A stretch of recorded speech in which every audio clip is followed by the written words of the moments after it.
Hello friends, आज हम करने वाले हैं प्रैक्टिस सेट 22 और इसके पहले मैं इसे पढ़ा चुकी हूँ ह्यूमन इवोल्यूशन में। तो इसको हमने ट्रिक आपको बताई थी और हमें लगता है आपने याद भी कर लिया होगा। तो चलिए अब हम इससे जुड़े हुए जितने भी क्वेश्चंस हैं उन सबको कर लेते हैं, ठीक है। तो शुरुआत करते हैं। सबसे पहले क्वेश्चन से हम क्वेश्चन नंबर मतलब पहला नहीं होगा क्योंकि बीच से मैंने क्वेश्चंस लिए हैं। जो इम्पोर्टेंट क्वेश्चंस थे उनको मैंने लिए हैं, जो क्वेश्चन बार बार रिपीटेड हुए थे उनको मैंने सिर्फ एक ही क्वेश्चन वहाँ से लिया। तो चलिए शुरुआत करते हैं सबसे पहले क्वेश्चन की। Which of the following statement is correct. इसमें से कौन सा स्टेटमेंट है जो कि करेक्ट है। Apes are ancestor of man anatomically. तो यह तो सही है कि जो एप्स हैं वे क्या हैं, एंसेस्टर हैं मैन के, ठीक है। दूसरा, pro consul was the ancestor of man and not of apps. तो देखो जो प्रो कॉन्सल था ना, वो प्रो कॉन्सल जो था वह एंसेस्टर था मैन का भी और एप्स का भी, ठीक है। जो एंसेस्टर हैं मैन और ऐप के, दोनों के ही एंसेस्टर सेम थे, ड्रायोपिथेकस।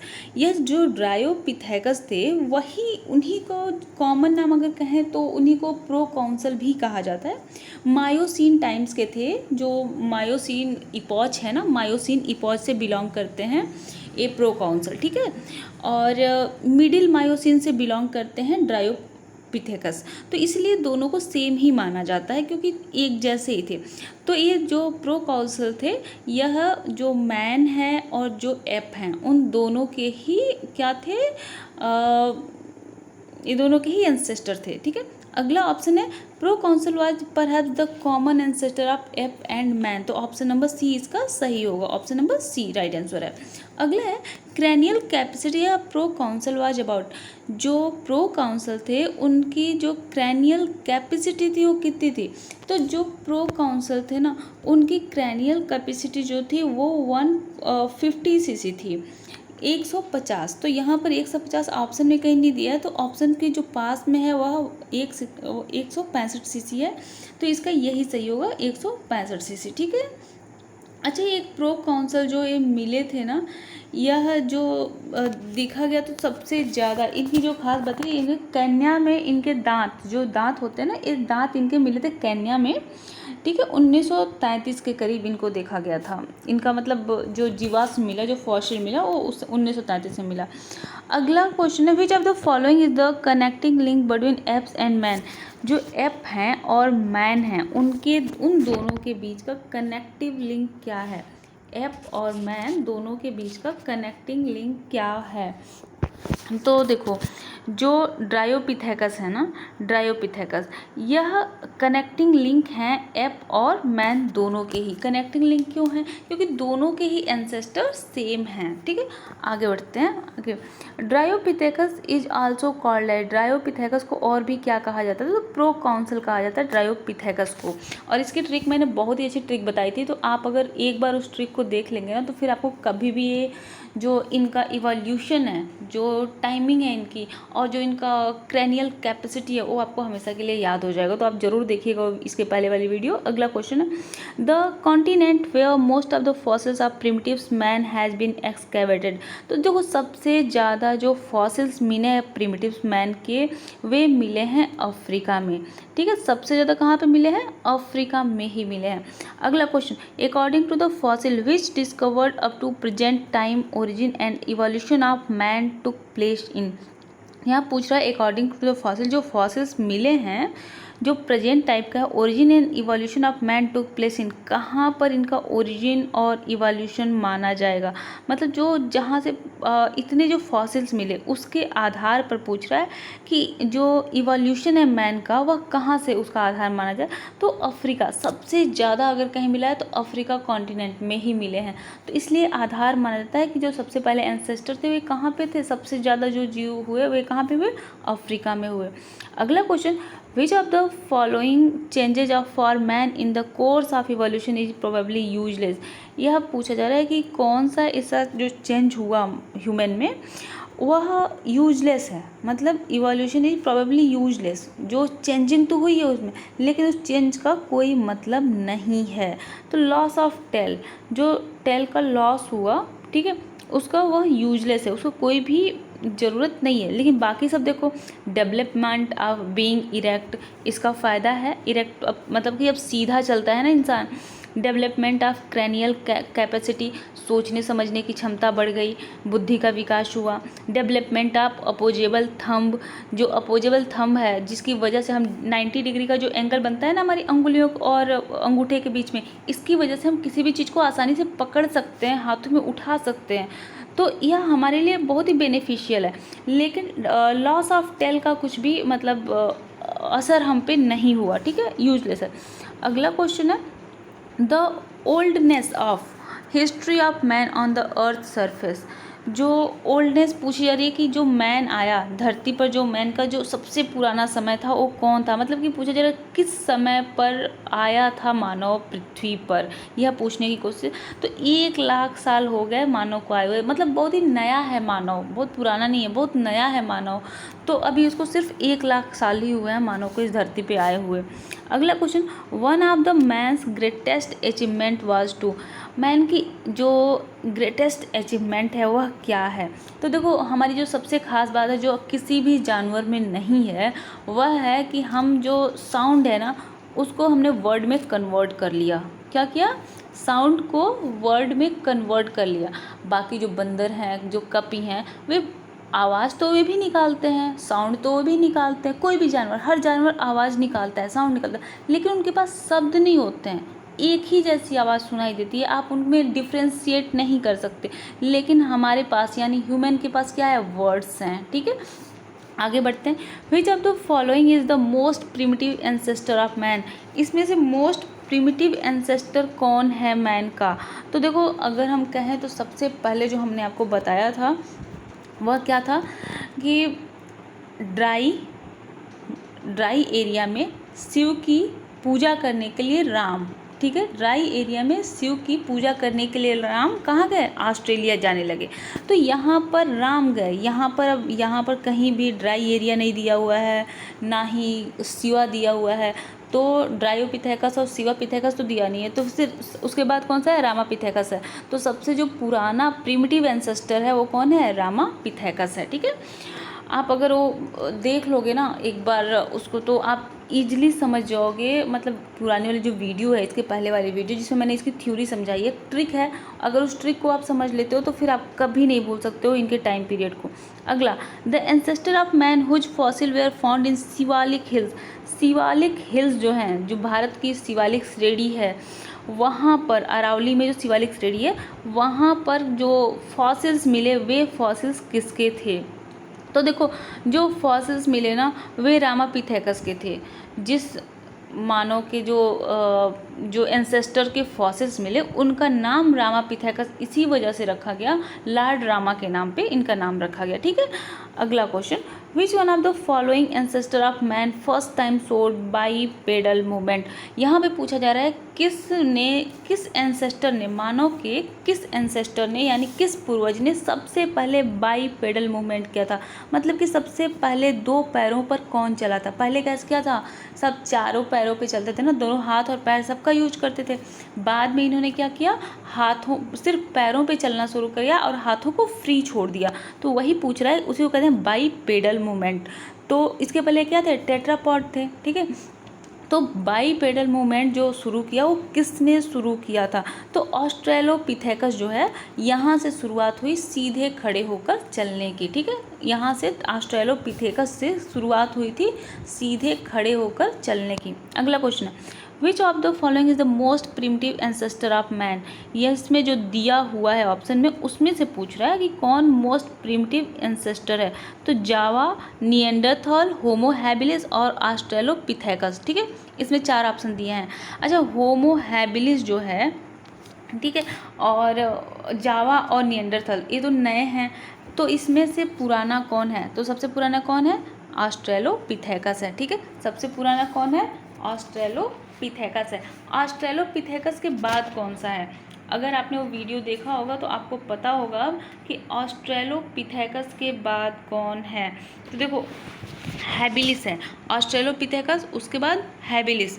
सबसे पहले क्या था, सबसे पहले अगर हम कहें तो ड्रायोपिथेकस के बाद शिवापिथेकस, फिर रामापिथेकस, ऑस्ट्रेलोपिथेकस, ठीक है। चौथे नंबर पे आता है ऑस्ट्रेलोपिथेकस। ऑस्ट्रेलोपिथेकस से शुरुआत हुई थी सीधे खड़े होकर चलने की।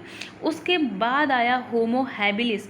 होमो हैबिलिस की खास बात क्या थी? स्किलफुल था। क्या था? स्किलफुल मैन था, मतलब एक कुछ काम कर सकता था, कुछ बना सकता था, टूल बना सकता था। उस समय इन्होंने क्या शुरू किया था? हथियार, पत्थरों के हथियार बनाने जो शुरू किए, तो वो होमो हैबिलिस ने शुरू किया। होमो हैबिलिस के बाद आया था जावा, ठीक है, और जावा के बाद आया पेकिंग, पेकिंग के बाद आया निएंडरथल मैन, ठीक है। अगला क्वेश्चन देखते हैं, the chronological order of human evolution from early to recent as.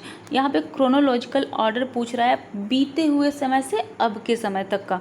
तो रामापिथेकस, ऑस्ट्रेलोपिथेकस, होमो हैबिलिस और होमो इरेक्टस। तो यहाँ पर तो ये दिखने में बिल्कुल ही सही लग रहा है, क्योंकि सबसे पहले राम के बाद राम ऑस्ट्रेलिया गए, फिर वहाँ उनकी हैबिट थी बार बार सफ़र करने की, तो वे एग्जैक्ट निकले, ठीक है। तो यहाँ पर ऑप्शन चारों सही लग रहा है, तो 82 का ऑप्शन नंबर ए ही सही हो जाएगा। आगे बढ़ने की हमें ज़रूरत ही नहीं है। अगला question, which of the following sets represent the correct sequence of the evolution of man. यहाँ भी करेक्ट सीक्वेंस पूछ रहा है, क्योंकि देखो सीक्वेंस ही पूछता है, एक जनरल व्यू इन्होंने मांगा है, तो बहुत डिटेल नहीं पूछेंगे। अगर इन्होंने इवोल्यूशन की बात कही है, तो ह्यूमन इवोल्यूशन में सिर्फ मोस्टली ये समय ही पूछेंगे किसके बाद कौन आया, ठीक। तो इसको आपको बस समझना होगा। तो देखो, ऑस्ट्रेलोपिथेकस, केन्यापिथेकस, होमो हैबिलिस, पिथेकैंथेरोपस और होमो सैपियंस। यहाँ पर कुछ ऐसा दिया हुआ है, ठीक है। तो यहाँ पर ऑस्ट्रेलोपिथेकस सबसे पहले है, ठीक है। यहाँ पर देखो केन्यापिथेकस, उसके पहले यहाँ भी केन्यापिथेकस, यहाँ पर पिथेकैंथोपस है। तो इसका मतलब है कि ये सब तो नहीं होंगे, ठीक है। तो इसका सबसे पुराना जो है, इसमें सबसे पुराना कहाँ होगा? ऑस्ट्रेलोपिथेकस सबसे पुराना होगा। तो इन तीनों, बाकी के तीनों ऑप्शन में ऑस्ट्रेलोपिथेकस बाद में दिया हुआ है। इसी से समझ में आ जाता है कि ऑप्शन नंबर ए सही होगा। ऑस्ट्रेलोपिथेकस सबसे पुराना है, उसके बाद केन्यापिथेकस, होमो हैबिलिस, उसके बाद पिथेकैंथ्रोपस और होमो सैपियंस हैं, ठीक है। अगला क्वेश्चन देखते हैं, correct sequence of stages in evolution of modern man, Homo sapiens, sapiens.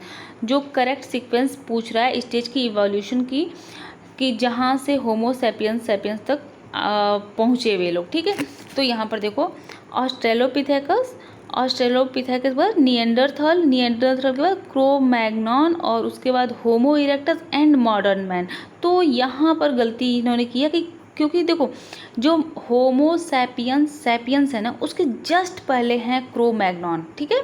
Crow-Magnon हमारे सबसे नज़दीक के पूर्वज, हम कह सकते हैं सबसे करीबी एंसेस्टर जो हैं वह हैं क्रो-मैग्नॉन, ठीक है। इनको होमो सैपियंस फॉसिल्स कहते हैं। क्या कहते हैं? होमो सैपियंस फॉसिल्स कहते हैं। तो यहाँ पर ऑप्शन नंबर ए तो बिल्कुल गलत होगा, क्योंकि होमो इरेक्टस और मॉडर्न मैन के बीच में कौन होगा? क्रो-मैग्नॉन।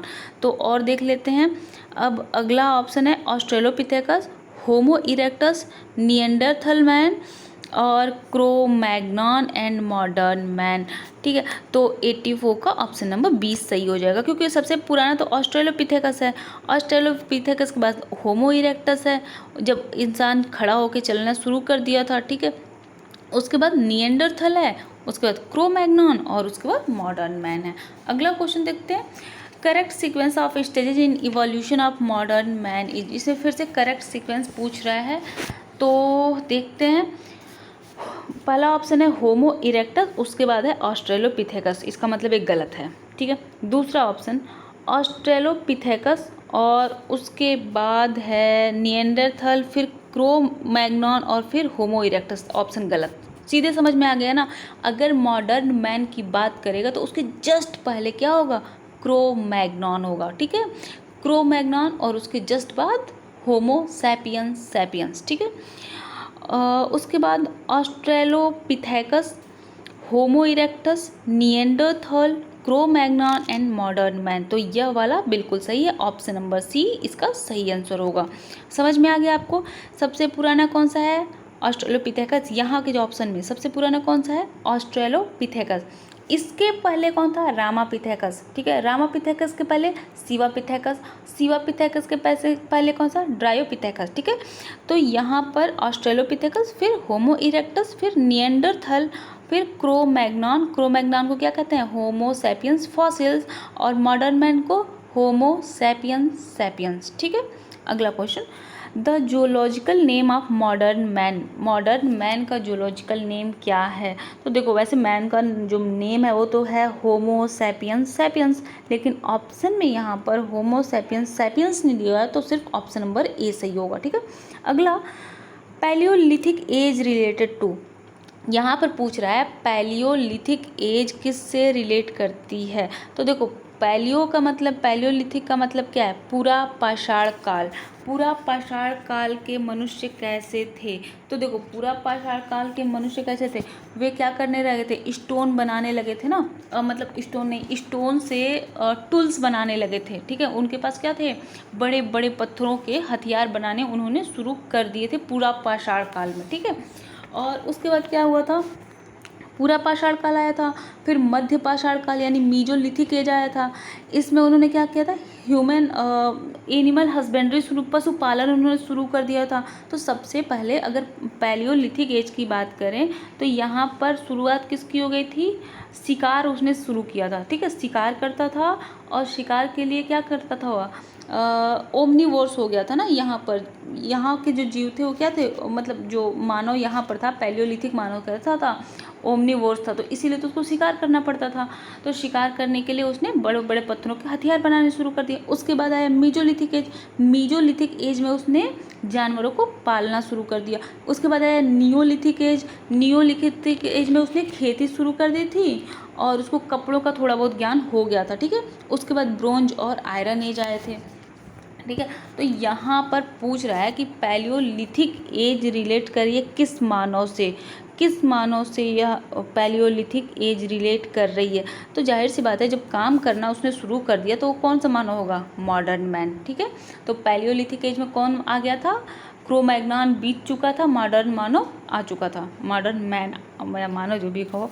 अगला question, which are the following the correct order of evolutionary history of man. यहाँ पर भी वही क्वेश्चन है कि कौन है जो इवोल्यूशनरी हिस्ट्री पूछा जा रहा है। तो देखो, होमो सैपियंस सबसे नया है, और होमो सैपियंस और क्रोमैग्नॉन के बीच में कभी कोई नहीं आ सकता, ठीक है। होमो सैपियंस और क्रोमैग्नॉन के बीच में कोई नहीं आ सकता। तो ऑप्शन नंबर ए गलत, ऑप्शन नंबर बी गलत, ऑप्शन नंबर सी भी गलत होगा, ठीक है। यहाँ पर नहीं, यहाँ पर दिया ही नहीं है, होमो सैपियंस नहीं दिया है, तो इसलिए ऑप्शन नंबर सी सही होगा। Heidelberg man, packing man, Neanderthal और फिर क्रोमैग्नॉन, तो ये बिल्कुल सही है, क्योंकि हाइडेलबर्ग मैन पेकिंग मैन के पहले आए थे। तो ऑप्शन नंबर सी यहाँ पर सही हो जाएगा, ठीक है। 85 का ऑप्शन नंबर सी। अगला question, give the correct sequence of the course of cultural evolution of human being. यहाँ पर कल्चरल इवोल्यूशन पूछ रहा है। कल्चरल इवोल्यूशन का मतलब क्या है? आदमी ने काम शुरू किया था ना, उसके बारे में पूछ रहा है। तो सबसे पुराना कौन है? पैलियोलिथिक, यानी पूरा पाषाण काल। सबसे पुराना क्या है? पाषाण काल की बात कर रहे हैं, तो सबसे पुराना पैलियोलिथिक एज। तो पहला गलत ऑप्शन, दूसरा भी ऑप्शन गलत हो जाएगा। तीसरा ऑप्शन देखते हैं, पैलियोलिथिक, मीजोलिथिक, आयरन, ब्रोंज और नियोलिथिक, ये भी गलत है, क्योंकि पैलियोलिथिक के बाद मीजोलिथिक आया, मीजोलिथिक के बाद क्या आया था? नियोलिथिक आया था। तो ऑप्शन नंबर डी देखते हैं, पैलियोलिथिक, मीजोलिथिक, नियोलिथिक, ब्रोंज और आयरन। आयरन अभी चल रहा है, ठीक है। जो मॉडर्न एज है ना, वो आयरन एज है। उसके बाद अगला देखते हैं, the first fossil of Australopithecus आज डिस्कवर्ड। ऑस्ट्रेलोपिथेकस है, ठीक है। नाम क्या है? ऑस्ट्रेलोपिथेकस है, नाम ऑस्ट्रेलोपिथेकस है, लेकिन ऑस्ट्रेलिया में नहीं पाया गया था, ठीक है। तो यहाँ इसका डिस्कवर कहाँ पर हुआ था? तो सबसे ज़्यादा डिस्कवरी कहाँ पे हुई है? साउथ अफ्रीका में, मतलब अफ्रीका में हुई है। सबसे ज़्यादा कहाँ पे हुई है? अफ्रीका में हुई है। तो इसका आंसर क्या होगा? इसका आंसर होगा सी, टुआंग इन साउथ अफ्रीका। कहाँ पे होगा? टुआंग इन साउथ अफ्रीका। अगला question, which of the following had the smallest brain capacity. सबसे कम ब्रेन कैपेसिटी किसकी थी? सबसे कम ब्रेन कैपेसिटी किसकी थी? तो जैसे जैसे विकास होता गया ब्रेन कैपेसिटी भी बढ़ती गई। ठीक है, जैसे जैसे विकास होता गया ब्रेन कैपेसिटी बढ़ती गई। इसमें सबसे पुराना कौन है? होमो हैबिलिस, ठीक है, होमो इरेक्टस, होमो निएंडरथल और होमो सैपियंस। तो सबसे पुराना होमो हैबिलिस है, यानी सबसे कम दिमाग भी इसी के पास होगा। अगला question, the first human like hominid was called. जो पहला ह्यूमन लाइक होमिनिड था उसे क्या कहते हैं? देखो इनका ऑर्डर क्या है? होमिनॉइड है। ठीक है, तो इसमें जो जीव पाए गए उनको कहा गया होमिनिड। तो यहाँ पर पूछ रहा है सबसे पुराना ह्यूमन लाइक होमिनिड कौन था? तो सबसे पुराना जो ह्यूमन लाइक था वह था होमो हैबिलिस। ड्रायोपिथेकस ना इंसानों जैसा नहीं दिखता था, वह कपी जैसा दिखता था। ठीक है, कपी जैसा ही दिखता था वो। होमो इरेक्टस जो था वो तो बाद का है। होमो हैबिलिस जो है वह उसके पहले का है। होमो इरेक्टस के पहले का कौन है? होमो हैबिलिस है। लेकिन होमो हैबिलिस की क्या खास बात थी कि यह मतलब मानव जैसा दिखता था। ठीक है, तो यह ह्यूमन लाइक होमिनिड था। तो ऑप्शन नंबर ए इसका सही हो जाएगा। इतना ही था। Thank you.